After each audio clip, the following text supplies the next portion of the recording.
Welcome to Tuesday, March 10th, 2026. If you or a loved one has suffered a tragic crash, get the firm with the most board-certified trucking accident law attorneys, nationally renowned and located in Wyoming, Colorado, and Montana.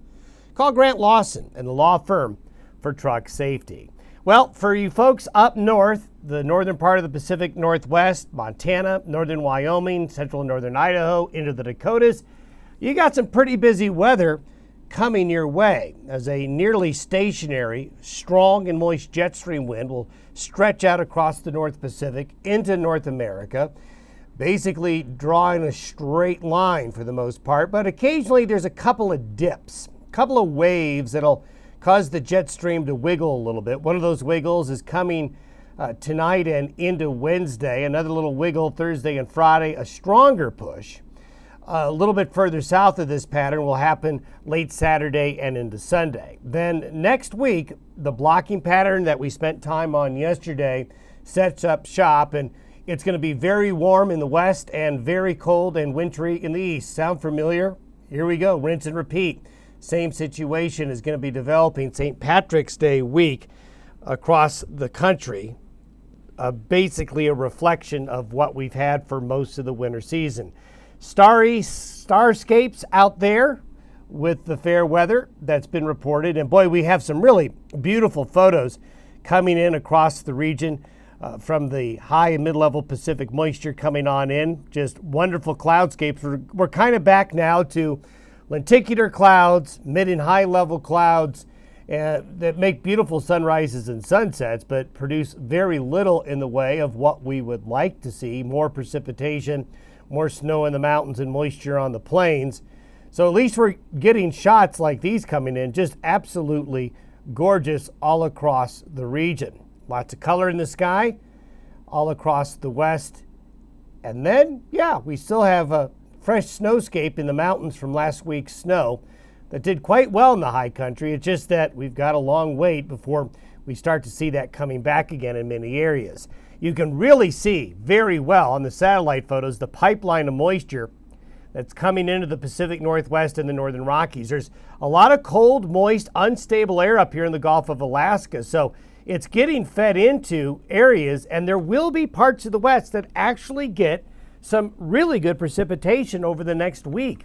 It's just that it's going to be concentrated over a small area because the Aleutian blocking pattern developing is not allowing the jet stream to take a dip like it did last week when we had those two storm systems. The water vapor showing that pipeline coming in really, really well. So there's going to be some winners and losers. Here's the upper level low that's getting its getting kicked out, going across Arizona and New Mexico today, producing a little bit of shower and thunderstorm activity. And as we've been showing you, ultimately, all of this is heading into the Midwest and the Southern Plains for severe weather that will outbreak today and tomorrow. You can see the jet stream winds at 30,000 feet just screaming into the Pacific Northwest today. And this is going to be a semi-permanent feature. These winds just driving into the northern plains and the northern Rockies and the Pacific Northwest through Sunday. It's just going to be a feature through Sunday that stays in place because things are stuck. There's the Aleutian block. The polar vortex is still very robust, and we're just going to see this continue. There's the upper level low kicking out. So this is today, this is Thursday, and as we go through the next 5 to 6 days here, we're going to break up these three waves in 48-hour chunks to show you what we're expecting as these waves come through. So through today and through tomorrow, the first wave is going to produce some showers of rain and snow across parts of the Dakotas, parts of Nebraska, parts of Wyoming and Montana here, and into the Pacific Northwest. The first wave is the weaker of the three, but when we put them all together, you'll see that cumulatively, it's going to be a nice situation for the far northern areas. So this is through Wednesday. So you can see there is a little bit of a dip. Some of those showers get a little bit further south. The next wave, this is going to be Thursday and Friday, is more moist and strong. So you can see again, the Cascades of Washington and Oregon get a lot. In fact, up here, they're going to see maybe the most snow in some of the higher Cascades they've seen all season over the next week. And that's also going to go into the northwest mountains of Montana and into Idaho here. But we're going to start to see the second wave be a little bit more productive east of the Rocky Mountain front in Montana here, and producing more in the way of moisture. Now, we're also going to have bouts of wind. We had horrendous winds in the Great Falls, Montana area over the last couple of days, and there are going to be windy periods because of those strong jet stream winds. But as the colder air gets a little bit further south, that will make it a little bit more windy into these areas here. But good moisture up here with the second wave. And some of that could get down into the I-90 corridor of Wyoming and South Dakota. Places like Sheridan and Gillette and up to Billings, into the Beartooth here. You're going to get into the action a little bit. The third wave is the coldest, as you'll see here in a moment. It's a little bit more robust. It takes a little bit more of a dip. So there is going to be a bit of weather with this system further south.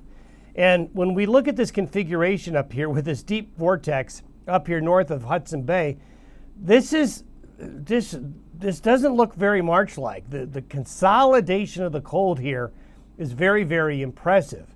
I know it's hard for you when you're under these big ridges in the west to think that it's cold anywhere, but it is. And it's just bottled up. But we're going to see this configuration hold through the weekend. And so if you look at like spokes in the wheel around that vortex, this wave will come in. So this wave is looking a little bit stronger for Saturday night into Sunday and into early Monday. So we put the third wave together.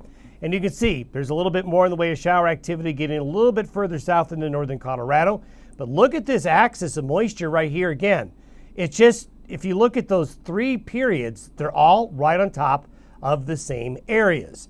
So, unlike what's happened for most of the winter season, when we get into these blocking patterns in the west, a lot of times nobody was getting anything. But at least the northern areas here will be getting moisture of benefit out of this.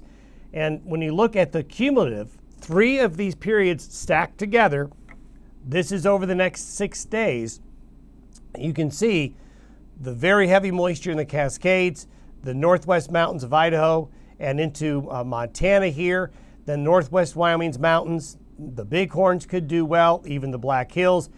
This is just going to be very, very wintry. Now, if you're down in these areas here, you're just not going to get anything. All of this down here is what's going to be happening today. So the northern tier, you're going to see some pretty good snows as well. Temperatures are going to be pretty cold up there on the north side of the jet stream and across the country. The northern tier of the U.S., look at the northern Great Lakes.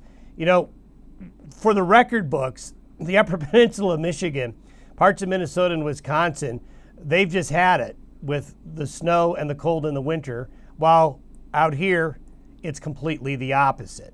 So in the same continent, in the same country, you have one extreme, you have the other extreme on the other side of the country, and then what is likely going to happen, as you'll see here in a moment, is that trough that's going to come through Sunday is going to drag in some really cold air. So there'll be more severe weather this weekend out east, and you can see the cold air does get further south.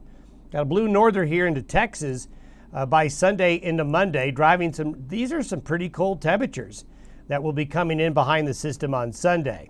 This will end up going across the country and will probably have a pretty significant wave. Look at this, going into the northeastern United States again. So this again looks like a wintry storm for the Great Lakes in the Northeast for St. Patrick's Day for early next week. But out west, you see the high pressure ridge setting up. There's the Aleutians block. And this is best described when we look at the anomaly in terms of 500 millibars. By late next week, we have a big high here, still in the western United States. So you can see the pattern is not going to change much. And this high is going to mean that next week is going to be a very warm week across the desert states. Going to get very hot down into Southern California and Arizona, while a good part of the west is underneath this veil of this high pressure. There's the block still sitting up there. When we look at the anomaly, we talk about spacing. There's your high pressure ridge over the North Atlantic. There's your high pressure ridge along the west coast. And there's your high pressure ridge in the Aleutians. So it's all about spacing and where you are. So in between the highs, we've got lows and we've got cold, stormy weather. But this pattern is just going to lock in because the jet stream is going to go make a dip, make a ridge, make a dip, make a ridge. Gets very amplified like this. Now, when the pattern gets amplified like this, it inherently will become unstable but that's likely not going to happen until probably after the 24th of the month to allow this pattern to break. Have yourself a good Tuesday. Have more for you tomorrow.